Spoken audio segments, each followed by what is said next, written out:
সমুদ্রদার সাথেই ফিরছিস, তাই তো? হ্যাঁ, সে তো বাধ্য হয়ে।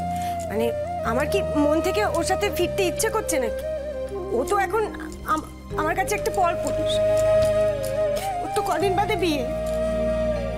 ও আরেকটা বিয়ে করছে, আর ওর গাড়িতে উঠতে আমার সম্মানে লাগে না। কাকুন্দি, কাকুন্দি তুমি কষ্ট পেও না। বলছি তুমি তুমি ওই বাড়িতে যাচ্ছ কেন? তুমি আমাদের সঙ্গে থেকে যাও না। না সর্বজিৎ, তা হয় না। কেন হয় না? যে শ্বশুর বাড়ির সাথে তো কোনো সম্পর্কই নেই, সেই বাড়িতে তুই থাকবি কেন? তুই তুই তুই আমাদের কাছে থাকবি। হ্যাঁ,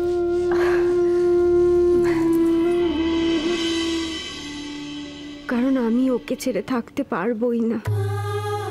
ও যাই করুক, তবু তো ওই বাড়িতে থাকলে ওকে চোখের দেখা দেখতে পাবো। ওকে না দেখে আমি থাকবো কি করে? কি রে, রান্নাটা কর। হ্যাঁ, যে ভাবছিস কোনো উত্তরও দিচ্ছিস না। না, কি বলতো, তোরা বলছিস না যে তোদের এখানে এসে থাকতে, মানে সেটা কি বলতো, মামুনি আমাকে কিছুতেই ওই বাড়ি ছেড়ে আসতে দেবে না। ও ছুটি, মানে কাকুন্দির কাছে মামুনি সব, আমরা কেউ না, বুঝলে?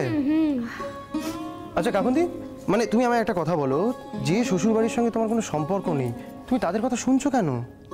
আসলে কি বলতো সর্বজিৎ, মামুনির সাথে আমার খুব অন্যরকম সম্পর্ক।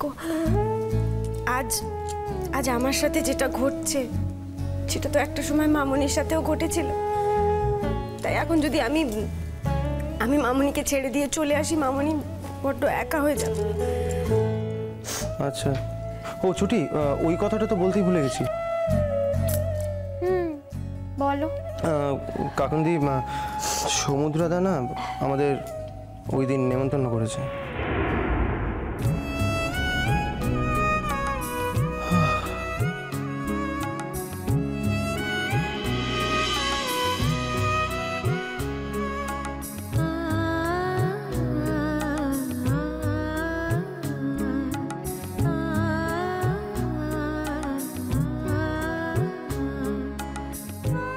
তুমি কিছু বললে না?